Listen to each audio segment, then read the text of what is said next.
Sahaja Yoge máme poznanie o našom jemnohmotnom tele, ktoré nazývame aj subtilným systémom.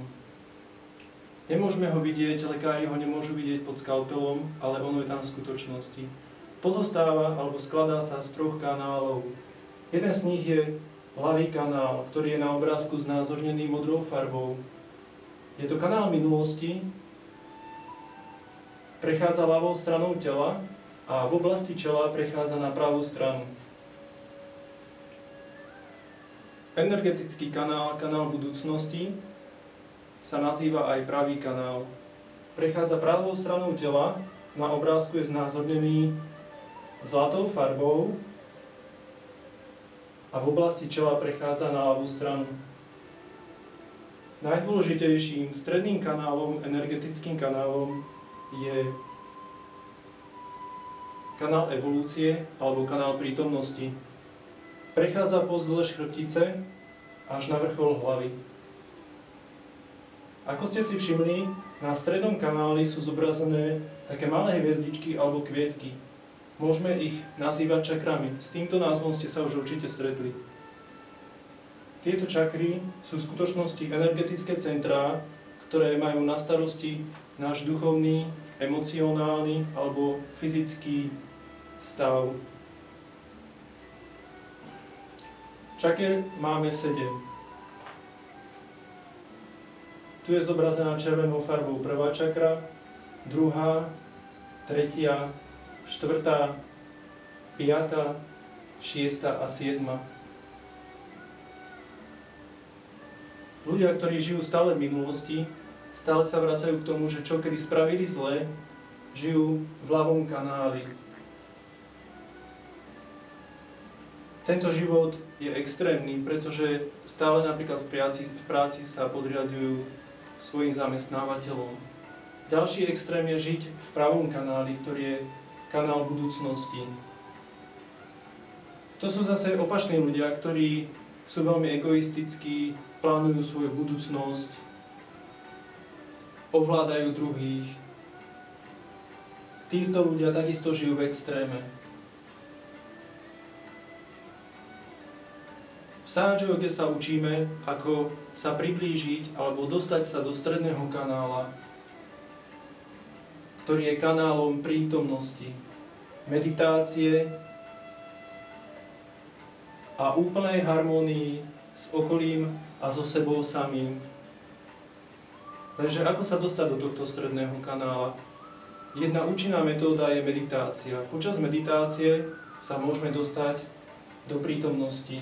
Keď nemáme žiadne starosti a všetky vnútorné systémy a čakry sa dostávajú do rovnováhy, čo sa odrazí aj na našom správaní, na našom zdraví a takisto aj okolie si všimne našu priaznivú zmenu.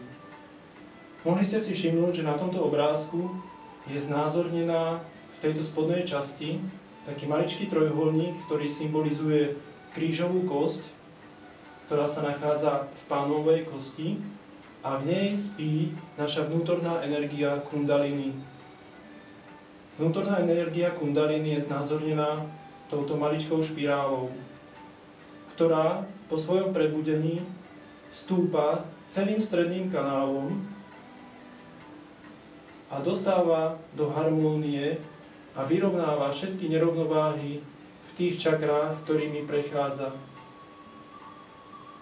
Nakoniec prechádza 7. čakrou, ktorá sa volá Sahasrara čakra, ktorá je umiestnená na vrchole hlavy, a keď ňou prejde, tak táto naša vnútorná energia kundalíny sa spojí s energiou, ktorá je všade okolo nás. Túto energiu môžeme nazvať prírodná energia, alebo vesmírna energia, alebo božská energia.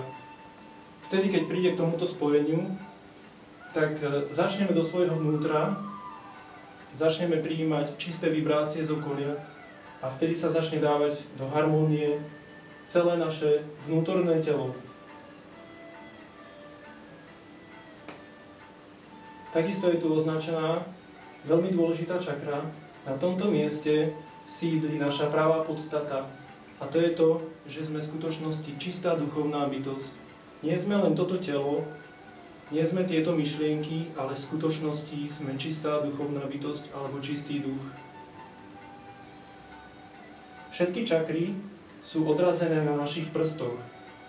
Alebo ináč dá sa povedať, všetky čakry majú nervové ukončenia na prstoch.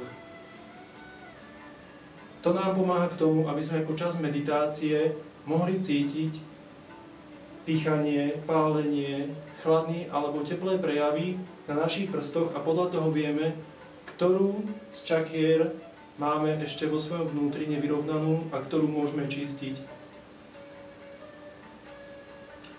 Pre príklad, ak si všimnete, malíček na pravej a ľavej ruke sú znázornené rovnakou farbou, ako je naše srdiečko, ako je naša srdcová čakra. Čiže ak počas meditácie cítime nejaké pálenie alebo pýchanie v malíčkoch, tak vieme, že môžeme čistiť našu srdcovú čakru a tým pádom sa v našom vnútri odblokujú všetky pocity strachu a do nášho srdiečka prichádza láska, čistá láska.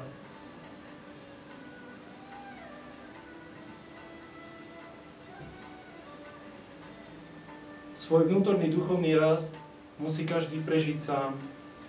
Mohli by ste o ňom čítať veľa kníh, mohli by ste počúvať hodiny prednášok. Jediné dôležité je zažiť vlastnú skúsenosť.